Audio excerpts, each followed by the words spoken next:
But one of the best songs in New Mexico is the Aggie Fight Song, New Mexico State, and it is a great song. And my buddy Wally Dragmeister is going to play it on the guitar. Here's a little love song for you, Marty. Aggies, oh Aggies, the hills send back the cry, we're here to do or die.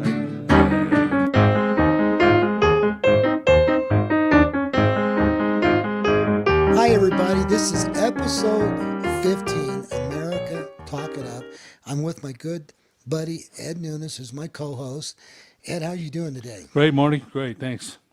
So this is being taped, this show, and we hope to have it out in the next 24 hours, or at least 48 hours, right? Jimmy, our director. But anyway, the reason I'm saying that, because we have an NFL game tonight between the Chiefs and the Texans. Yeah, first NFL game of the year. And you know what? I'm really looking forward to watching NFL. Are you? I am, and they had the NFL show on Sunday on Fox, the NFL preview.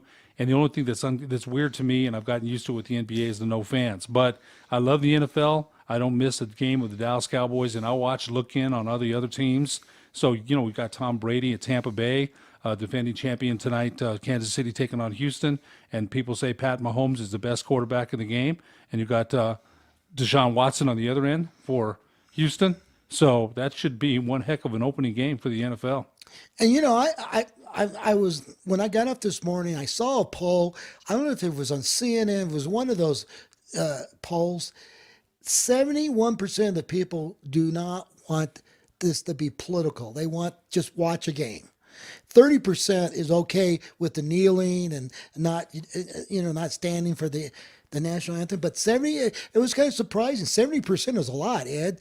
So, and I'm probably in that 70% category, only because I just want to watch a good football game. I don't want to get caught up with Black Lives Matters or all these, even though they're all good causes, they have their point, but I just want to watch football. I don't want to get caught up in that. And I can tolerate somebody kneeling for the national anthem, but basically, I'm there to be entertained, and that's what it's all about, a good football game.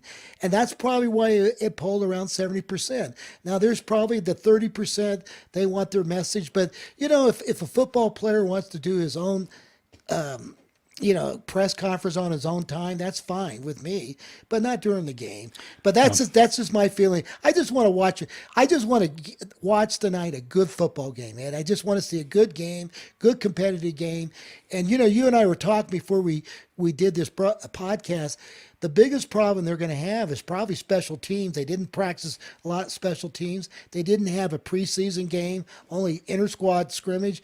And then, as I told you about that Navy-BYU game, Navy didn't have any live tackling. So the thing I'm going to watch tonight is how physical the tackling is and how fine point they are in their offense. That's a very good point. I think through the collective bargaining agreement, they've cut back on hitting in practices anyway. But here's the thing. Back in the day, now you remember this, they used to have 6 exhibition games. 6. Now, I know you remember that. And then they cut it to 4. Right. This year, 0. And a couple of times you'll see stars for 1 or 2 series, and then they're out. Third game is usually their dress rehearsal to get ready. You didn't see any of it. So I think your points are well taken. And Jimmy Johnson said this on Fox on Sunday, that he thought the special teams would take a little bit to catch up because rookies haven't hit. They've got to cover. There's certain areas they've got to cover. And he thought special teams would take a little while to catch up with, during the season. He thought that would take a little while. And I think all the other points you made, the execution, right? Now, they've been practicing for sure. But, sometimes in live action, they get a couple of live reps during those exhibition games. Not many because they don't want to risk their stars. But they didn't get any. They didn't get any at all. And, so we're going to have to see about the quality of football. I'm looking forward to it either way. But I think your points are well taken. Yeah, are they going to be missed? Now, somebody told me in that game against BYU and Navy, there were like 48 missed tackles. That's a lot in a football game. So we'll see how many tackles are missed. But I obviously, as the season gets going, they're going to get better every week. One of the things you mentioned, because you're a rugby guy, now you used to tell me about the rugby tackles, and I got to cover rugby for a little bit with you, and some good fundamental tacklers out there in rugby. You mentioned that they even went to some rugby coaches to learn how to tackle the proper way. So when you talk about proper tackling techniques, I just kind of remember what you used to say about rugby. So the key of rugby tackling, traditionally right now football is helmet to helmet, head on, and back in 1968 when they came out with the bell helmet, they started teaching form tackling, head on, but that's changed now because of the helmets and the concussion and the speed and the size of these players. Now the rugby tackling is you try to put your head behind the guy's butt, and then you just grab. You bring him down like a wrestling takedown. That's why wrestlers are good rugby players, because they know how to take a guy down. And so you were talking about Zimbiotti. What's our buddy? Ricky Zubiotti. Who was a great wrestler for Very Highland High good. School. Very good. He became a great rugby player, and he could take people down. I never played football at Highland, but a heck of a wrestler, and a good athlete. And I real think good he athlete. probably would have been a good football player. Yes, he would have. But he was real small in high school, wasn't he? He was, but you know what? Ricky, it didn't matter with Ricky because Ricky just had a big heart and he was really strong. Yeah. So I'm surprised Coach Gentry, Bill Gentry, the legendary, he just passed away a couple months ago.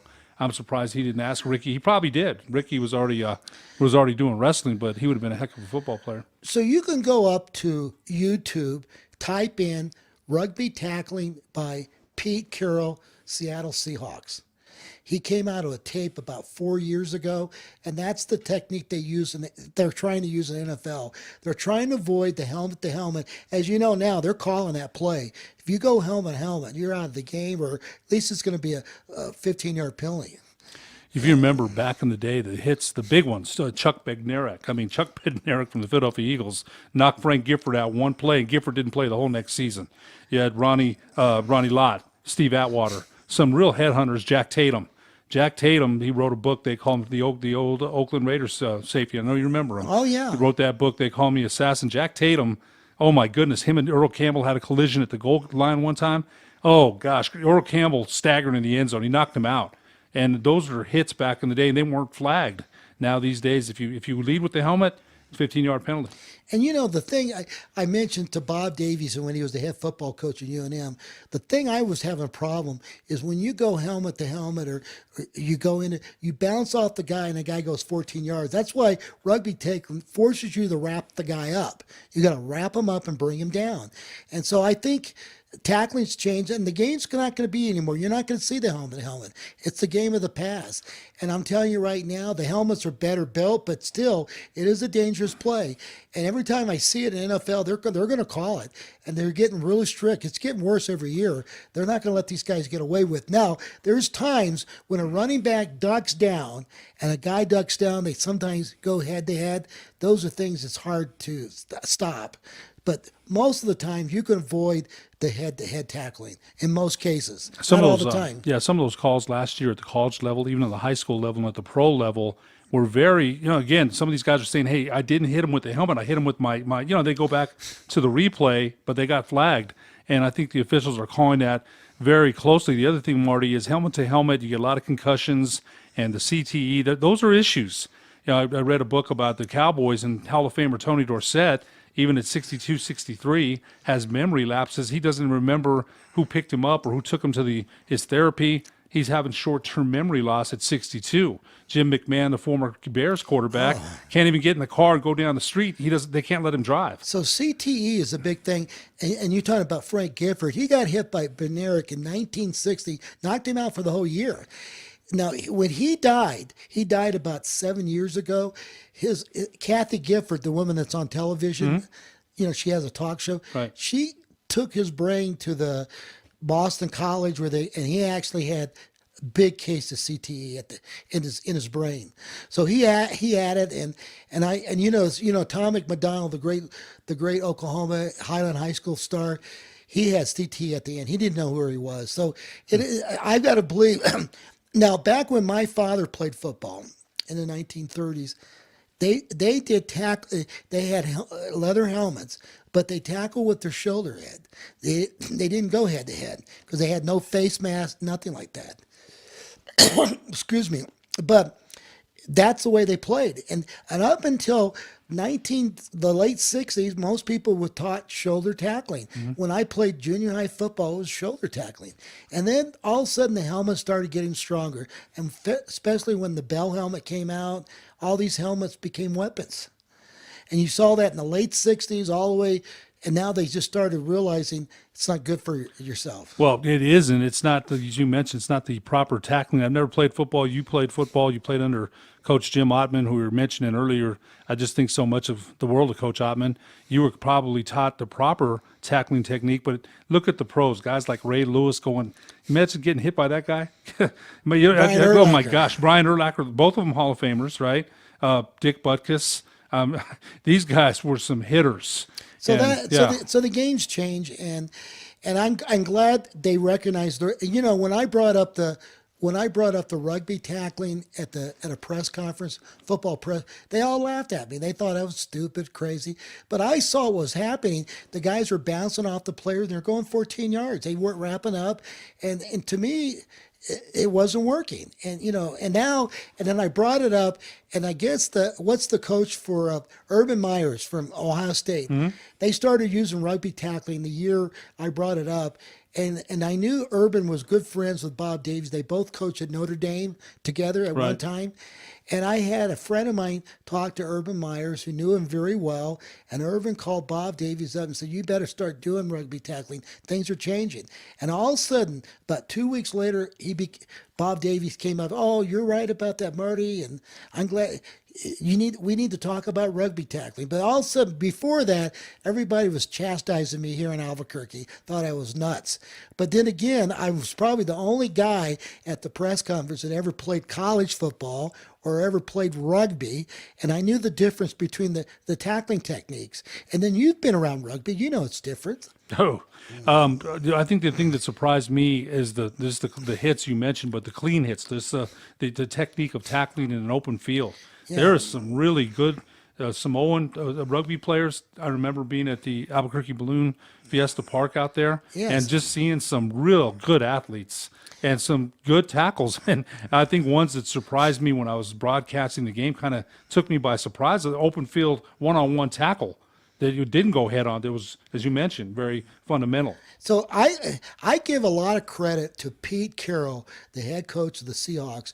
He recognized that the game had to change, and he put that video on. You can go up to YouTube, type in rugby tackling Pete Carroll, and you'll see what he's talking about. And I think, and now the NFL is using that as a standard, so that's good.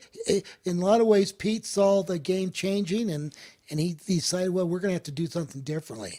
And so I admire Pete Carroll. And of course, he's still the coach for the Seahawks. What do you think the Seahawks' chances this year? As long as they have Russell Wilson, their defense has taken some hits in the last couple of years. No more Earl Thomas, no more Richard Sherman, no more Cam Chancellor. The Legion of Boom back in the day, oh my goodness, that was a defense. It really was. But as long as they've got Russell Wilson, they just signed him to a huge contract. I think and they've got some pieces still on defense. Cliff Averill is still there. One of the defensive players that's real key is still there. But as long as they've got Coach Carroll and Russell Wilson, I think Seattle's still is going to have a chance. San Francisco's good in that NFC West, but I think Seattle it will be there in the playoffs. What about the Rams? They had an off year last year. You think they're going to bounce back? You know what got me about them? Coach McVay. Sean McVay came in as boy genius, right? He's got this great system with the Rams. It wasn't near the greatest show on turf when they had Kurt Warner and Marshall Faulk, Torrey Holt, Isaac Bruce. That was a system. Now, it was pretty good, though. But when he went in the Super Bowl against Bill Belichick showed him who the boss was, right? Now, Bill Belichick's the greatest coach I've ever seen. Now, he really outcoached Sean McVay very badly. And I don't know that McVay ever recovered from that, but Todd Gurley, the running back, his knees went out on him early. He signed a big contract, and then he couldn't run anymore. So that hurt the Rams. The play action hurt them. Their offensive line, they've had some gaps there. They play the Cowboys on Sunday, and they're still dangerous. They've got Robert Woods as a receiver. They're still very good. But I think they took a step and a half back because of the things that happen when your offensive line isn't the same. And I think Coach McVay's his confidence was shaken a little bit. When you get it handed to you like that by the greatest there ever was, you're kind of not as confident as you were. Now, I still think he's a great coach, and they should do okay. But the Rams definitely took a step back last year. So what do you think of the Arizona Cardinals? They got little Kyler Murray, who's going into this offense for the second year. They picked up a real good wide receiver. They picked up some linemen. Now their defense is going to have to improve. Their defense wasn't as great last year. It gave up a lot of points. But I got to believe Arizona is going to score a lot of points if Kyler stays healthy. Huge move to get DeAndre Hopkins from Houston. I'm surprised Coach O'Brien let him go. I'm really surprised. You've got Deshaun Watson there, and why would you let DeAndre Hopkins go? There's a lot of controversy about that trade because he's the general manager and the coach. So I don't know why you'd let that guy go. But he's in Arizona now, and they just signed him to an extension, DeAndre Hopkins. You mentioned Kyler Murray. He's small, but they like to roll him out in pockets. They like to put him in positions that are best for him. I think they're going to be a pretty good team. They're going to be fun to watch. Now, what about the New England Patriots bringing the guy from Carolina, the quarterback? He's got a chip on his shoulder, right? I mean, he had a bad shoulder, and everybody passed on him. Everybody passed on him. Now, if you remember when Tom Brady hurt his knee in about 2006, the Patriots went 11-5 with Matt Castle at quarterback. Okay, they barely missed the playoffs. So I wonder how he's going to. Their timing-based patterns, right? It was more trust Brady. Edelman going out for 8, and the ball's right there. Timing-based. Now I don't know what kind of time. It's different with Cam Newton. He's a different quarterback, of course, than Tom Brady. He's still very athletic and talented, but he's not going to be running guys over like he was when he was the 2015 MVP. His body's beat up. Now, if you believe in Bill Belichick, you believe they're going to be 9-7, 10-6 in the playoffs. A lot of hope there for Cam Newton. He's got a lot to prove. He's not Tom Brady, right? We know he's not Tom Brady, but he's playing for the best coach in football, the best coach we've ever seen. Well, I think he's a better athlete than Tom Brady. Well, yeah, no doubt about right. it. We know he can run with the football. We know he's better than an average thrower. The key is keeping him healthy and not put him in. And he seemed, in a lot of times with Carolina, he tried to take the game on himself. He tried to carry the game. He was going to win it on his own, and that got him in trouble. So I think I wouldn't be surprised. They're in for the playoffs. I think they're going to be competitive. I wouldn't be surprised they win 10 games. Couple things. Dante Hightower, the linebacker, opted out. Patrick Chung, the safety, opted out. So they're missing a couple of key pieces on defense, and that's going to hurt them. And then so the other thing is the Cleveland Browns. My Baker Mayfield, I think he's going to have a rebound because they picked up a good left tackle. They got experience. They got brought in a tight end. Their running back's going to be healthy, and their wide receivers are going to be healthy. But I think they're going to be competitive. But then again, Baltimore, what a season they had. What do you think their chances of beating Baltimore? Not good. And somebody, Stephen A. Smith, had this morning Baltimore 15-1. No. Colin Cowherd. Colin Cowherd said Baltimore 15-1. Back to your comment about Cleveland. They've got Jarvis Landry, Odell Beckham, Kareem Hunt. Now Baker Mayfield is a cocky guy, right? He's gonna bring out the bravado. What does he want, man? I mean, in the pros. Yes, in the college, he was an excellent quarterback. I get the passion and the swag. I get it. But this is every year you're behind center, you have something to prove. So I think he's going to have a good rebound. Of course, we're going to know here early on. Hey, we're going to wrap up this segment, and we're going to come back and talk about the great college football traditions. Ed and I are going to talk about the traditions that goes on for the last 100 years since there's going to be college football. We hope we're going to get through the season. So we'll come back. But that great segment on the NFL, Ed. You bet. Thanks.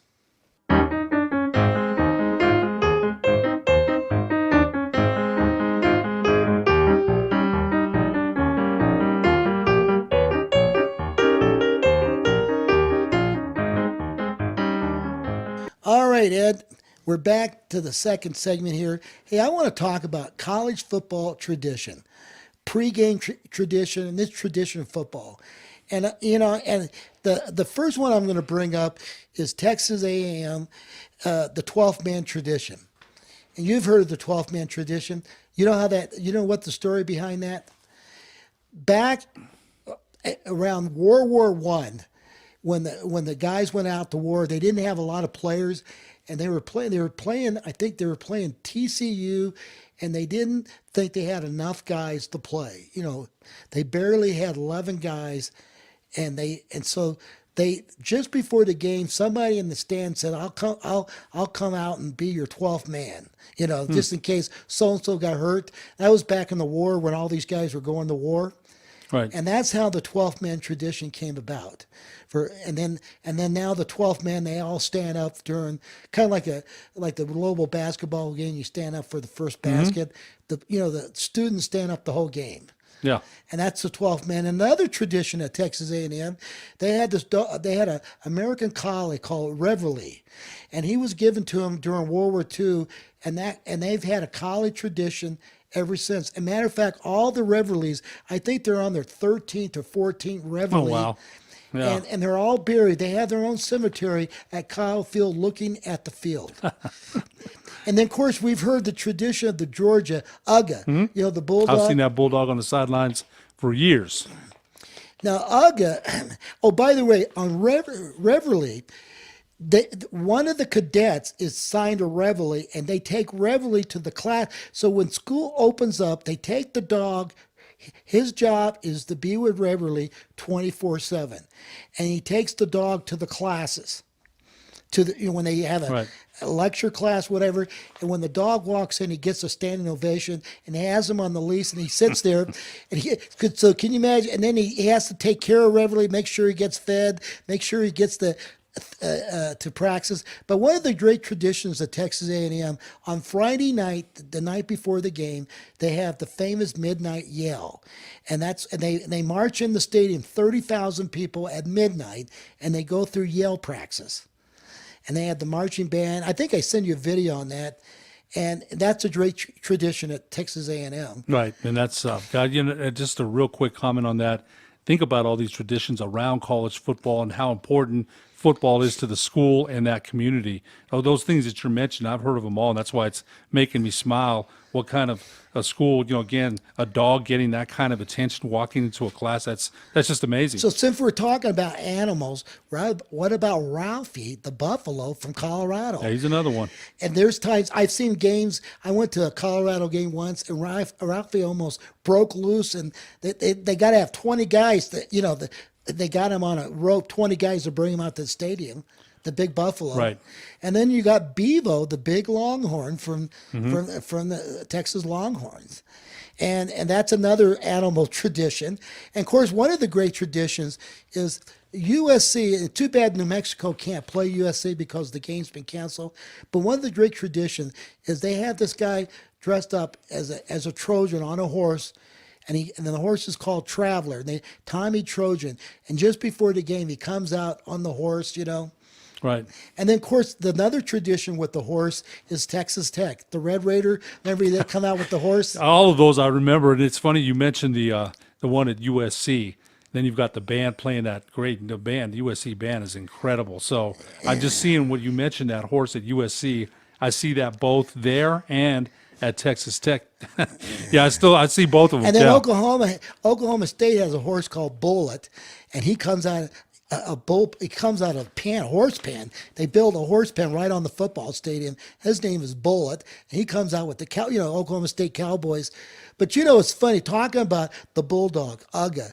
I went to a Georgia game, and that little dog is like a legend.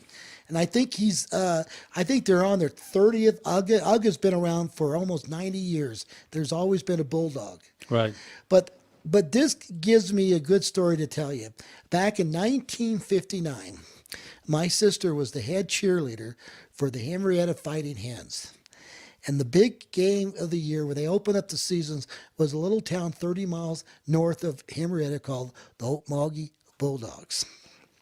Now, in 1959, my dad owned a furniture store called the Big Watts Green Warehouse, and he sold furniture and dinette set.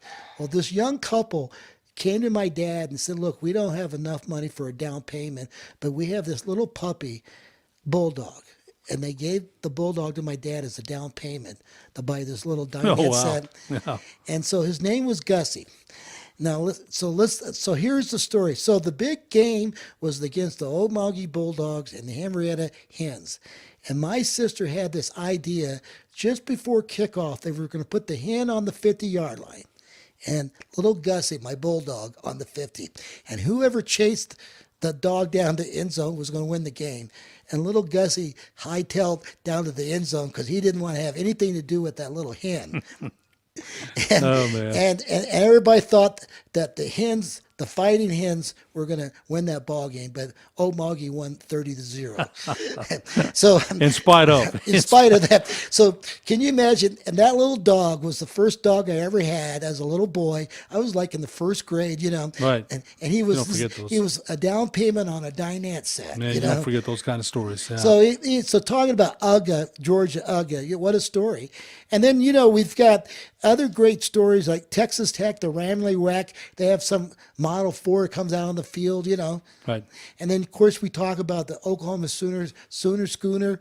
That's, the Chuck wagon, the wagon, right? the wagon, Sooner. Now, whenever they scored, they used to bring that wagon out back Yeah. when Barry Switzer was the coach. I'm pretty sure. And they brought it out, and of course, I think one of the great traditions.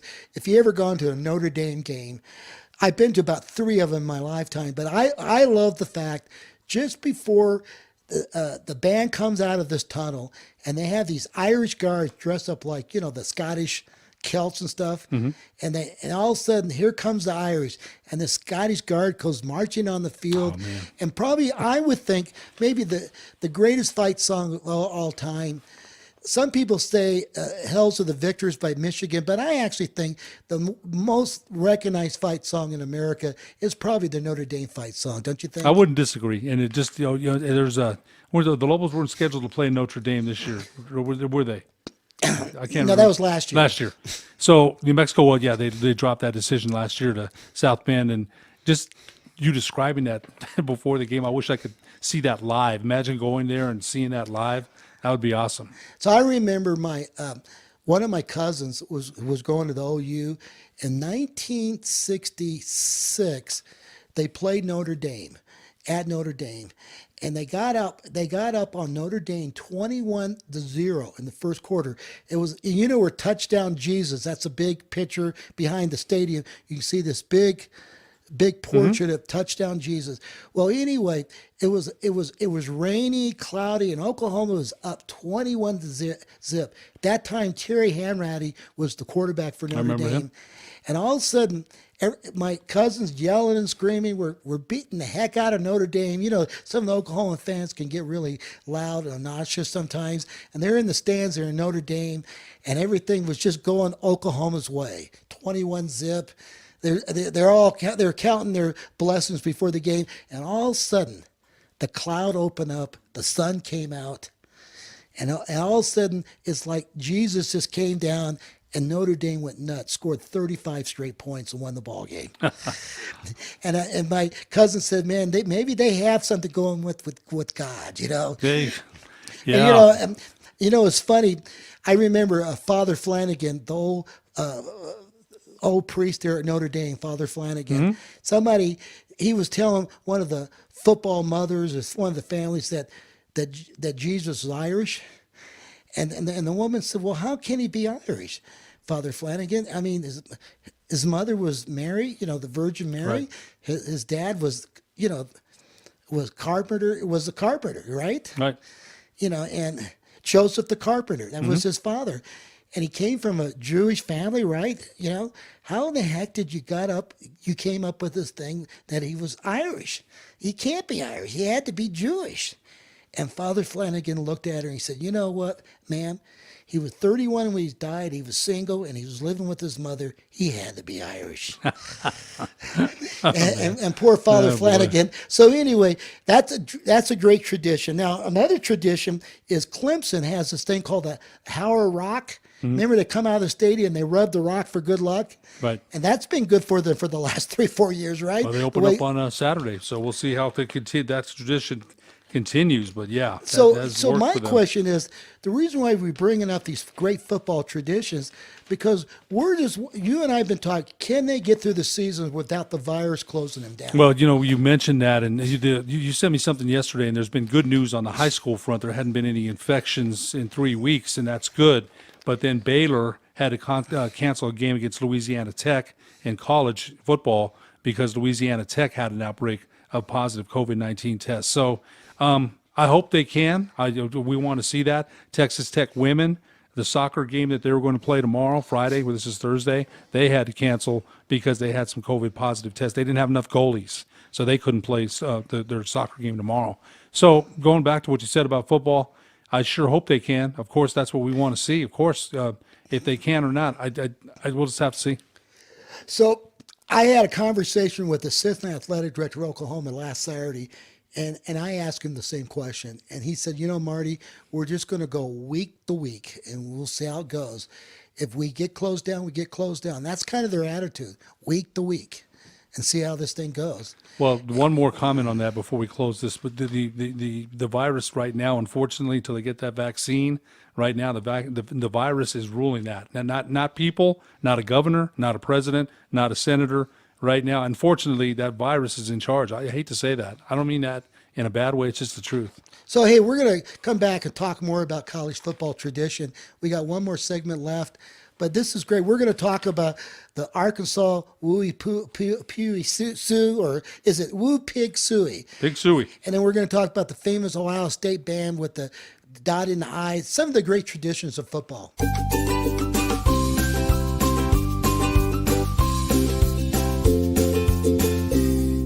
Well, this is our last segment, and I still want to talk about college football tradition. Hey, we're talking about Notre Dame. One of their traditions, when the football players run out of tunnel, they tap a sign that says, play like a champion.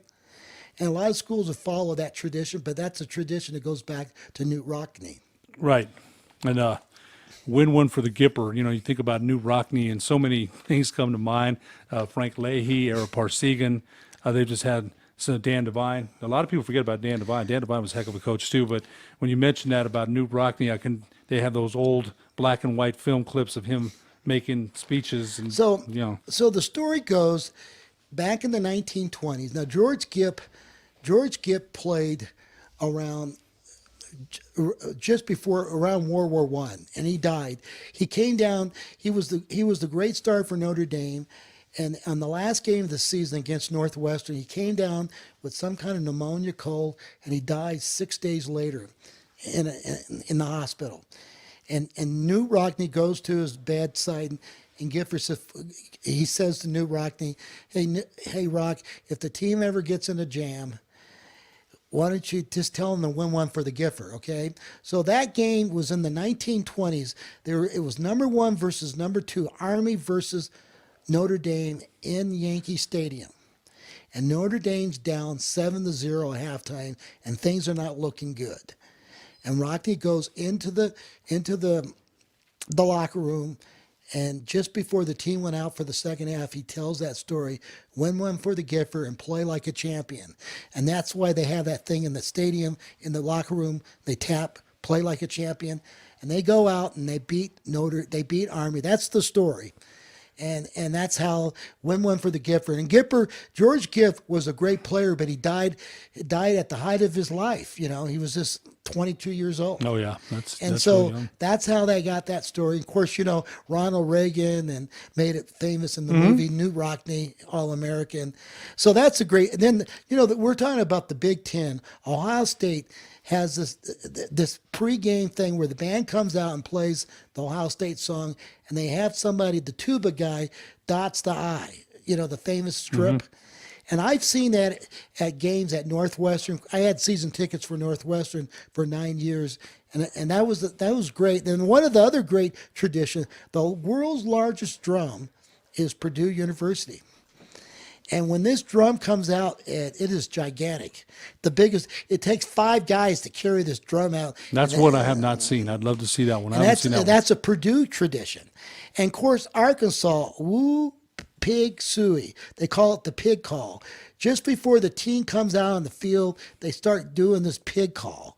Suey, Suey, pig. And you just can't believe how loud that is at an Arkansas game. A pig call. Now, I'll tell you something that really gives you chills in your back is when you go. I've only been to one game at Michigan. I got to see Michigan play Northwestern one year, and I went to the Big House. But I'll tell you, one of the greatest gives you a chill in your back is when the Michigan team comes on the field and they sing the fight song, Hell to the Victors, one of the great fight songs of all time. Everybody in the stand is singing that song. And I mean, it is a feeling. Can you imagine 100,000 people singing the fight song? Yeah. And they know every word. And I'm going to tell you, it is a God. It makes you feel it's a feeling you unless you've experienced it. Hell to the Victors, and that's probably one of the great fight songs. My favorite fight song is, you're not going to believe it, the Wyoming Cowboys. Really? Ragtime Cowboy Joe. I just love that song. That's interesting to me because they're rivals of the Lobos. So I'm kind of wondering what that. I've never heard too much of it or paid too much attention to it. But tell me about it. Well, if you go up to YouTube and type in Jimmy Stewart, the great actor, right? He was in a lot of country and a lot of Western movies, okay? And he had a horse named Champion or one of those horses, but his favorite song was Ragtime Cowboy Joe. And so it was the only thing he could play on the piano. It was the only song he knew. So when he was at a cocktail party or at an event or whatever, he played that song. And you remember those Dean Martin shows and those, Of course. Carroll, Burnett, he would come on and always play Ragtime. So if you go up to YouTube and type in Ragtime Cowboy Joe, Jimmy Stewart, now I just love that song, and it's just that my dad was a rodeo guy, and it's just a great song, even though they're the Wyoming Cowboys, but it's one of my favorite. What's your favorite song? You know what? I go back probably to USC's fight song. Whenever I hear USC's band play that, it brings back memories of Ricky Bell, Charles Davis. I used to watch when John McKay was the coach there, John Robinson, student body left, student body right. So I love to hear the USC band. Anytime there's a big game and the USC band is out there and their fight song comes on, brings back a lot of. I watched a lot of USC football on ABC when I was young. A lot of USC football. So, my other big song is Boomer Sooner. I love the Lobo fight song. I grew up with that song. That's my favorite. You mentioned, the Lobos, and then but Booner Sooner. Of course, my dad was a OU fan, so I love Booner Sooner, and I love. Now, one of the great traditions in Oklahoma was when the marching band comes on the field in Norman. At that time, Owens Field. That was a great feeling. As a kid growing up, I saw that. And one of the great games of all time, I was there for the Notre Dame OU game when Notre Dame broke Oklahoma's 47-game winning streak. Wow. They broke it there in Norman. And it's funny. What's the guy that's on Fox television, Skip Bayless? Mm-hmm. He was there at that game. He went to Northwestern Classic High School in Oklahoma City. His dad owned a barbecue joint. Really? And he was at that game. He went on to go to Vanderbilt and became a great journalist, and now he has his own show there on Fox. Yeah, he used to write for the Cowboys or write about the Cowboys. He's a very quite an opinionated guy, man. Some of the Cowboys don't like him. No, they don't. There's reasons why. He wrote some stuff about Troy Aikman that I don't think Troy Aikman has forgiven him for to this day. Yeah, and so anyway, with that saying, I saw that tradition. And of course, one of the things we were talking about, the Lobo tradition, that you and I were talking about this, they have a tradition where a local player who's from New Mexico, when they march on the field, he carries out the state flag and plants it there in the end zone. And I have not seen that by anybody else in the country. Have you? I haven't heard anything about that. They call it the New Mexico man. That was under Bob Davie. I wouldn't think that Coach Danny Gonzalez, the new head coach, is going to get rid of that. I would think he's from here. Danny he's one of us, man. Danny is one of us. And I think that, I'm not saying nothing against Coach Davie, but Danny having gone to Valley High School, I don't think he's going to get rid of that. Maybe he even does something different. We don't know. But yes, the New Mexico man came out. The guy from the Rio Rancho, Cleveland High School, Santa Fe, wherever they were from, came out and planted the flag down. Another tradition, I remember, I went to one football game in the Southeast Conference. I saw Auburn plays LSU. And LSU has Mike the Tiger, this gigantic tiger, and they bring him on the field. I've seen that too, man. Yeah. But here's the thing that's incredible about Auburn. They have this thing called the War Eagle, a real eagle. And they bring him on there, and they let this eagle soar the stadium. And I mean, he's soaring the stadium, and he comes and just lands right on the guy. Yeah, I've seen that. Yeah. And I think Air Force Academy has that Falcon that does that. but nobody has an eagle. They have a big, big eagle, and it's just a tremendous thing to see this eagle, 85,000 people, and it's soaring up, and he just lets it go up in the sky, and he comes back down like a, it just lands right there.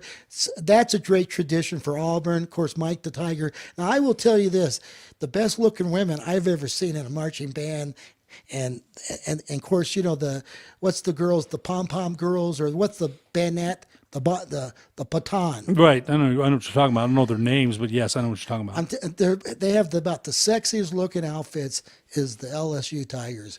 Those women are just beautiful. Well, I'll tell you what, you've seen some big-time college football, Marty. You really have. I haven't seen near what you've seen just on TV. Well, I got a chance. It was the best when I lived in Chicago. I got season tickets to Northwestern, so I got to see Joe Paterno, Penn State, all those great games. I'll tell you another place that's the greatest party scene I've ever seen is Camp Randall Park in Michigan. In Wisconsin. They have this thing called State Street, and I'd never seen so much drinking and carousing. The people in Wisconsin, they love to drink beer. They sure do. Yeah, that in Milwaukee, they love their beer up there in Milwaukee too. You're right, Wisconsin. So one of the great traditions in football, and nobody does this, okay? They have this thing in Wisconsin, Bucky the Badger and the marching band, they have that called the fifth quarter. And nobody leaves the stadium. I went to a ball game, and normally when the game ends, everybody's going back to their cars, right? Not at Wisconsin. They stayed for the fifth quarter. And the fifth quarter is the band gets on the field, and they put on a show, like a big-time show. And it's called the fifth quarter. And I've never seen that in any college in the United States. Look it up, the fifth quarter of Wisconsin. Wow, no, I've not seen that either. Yeah, and that little character, Bucky the Badger, Mm-hmm. And so I've never seen. Usually after a Big Ten game, the home band gets and plays the fight song, but in Wisconsin they put on a whole show for 15 minutes. Yeah, just all these traditions you're talking about big time football, and we're missing some of it now because some schools aren't playing right now, maybe in the spring. But gosh, they mean so much to that school and to the community and to the nation. People get to look forward to seeing the eagle, the tiger, the dog on the sideline. All the ones you've mentioned, I've seen them for years. So we're going to end this. I've got one story, and we're going to make this the fun. I went back reading through my old books. I've got these books on college football. Around 1921, 22, Holy Cross was playing Colgate. Okay? And Holy Cross was undefeated, or Colgate was one loss, and it was whoever wins their championship. And it's late November. I think it's November the 24th. Cold as heck. And they're on and Holy Cross is on the 1 yard line, and Colgate's trying to goal line stand, right? So on third down, the guy from Colgate breaks his leg, and they had to take it, and they're one man short. Some guy out of the stands came in with the street clothes and got into his position and made the tackle. Oh man! Made the tackle. Now think about it. Yeah. Can you imagine you jump out of the end zone there at Lobo Field and got there on the 1 yard, oh, and gosh. they were down the one guy, and he goes in there and makes the tackle in civilian clothes, and they call that the famous 12th man of Colgate. Wow. Like, can you imagine a goal line stand? They stop him on fourth down, So to me, that's what college football's all about. No, you're right. What an incredible story. What a story that is. And that's why we're talking. Please watch college football. And of course, we're going to talk more. And there might be something I missed out, but anyway, we've got to wrap this up. And is there anything you have to say? No, Marty, another great show. Thanks again for including me. It was a lot of fun. All right, man. We'll see you next time. You bet.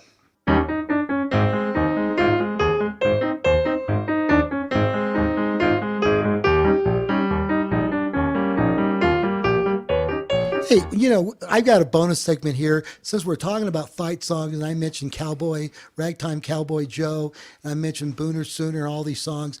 But you know, one of the best songs in New Mexico is the Aggie Fight Song, New Mexico State, and it is a great song. And my buddy Wally Dragmeister is going to play it on the guitar, and this is a treat. And talking about a good fight song, this is a really good song. The Aggies of Las Cruces, New Mexico State. Wally, take it away. Here's a little love song for you, Marty. Aggies, oh Aggies, the hills and back to cry, we're here to do or die. Aggies, oh Aggies, we'll win this game or know the reason why. And when we win this game, we'll buy a keg of booze and we'll drink it to the Aggies till we wobble in our shoes. All right, go Aggies! Go Aggies, and God bless everybody that loves college football.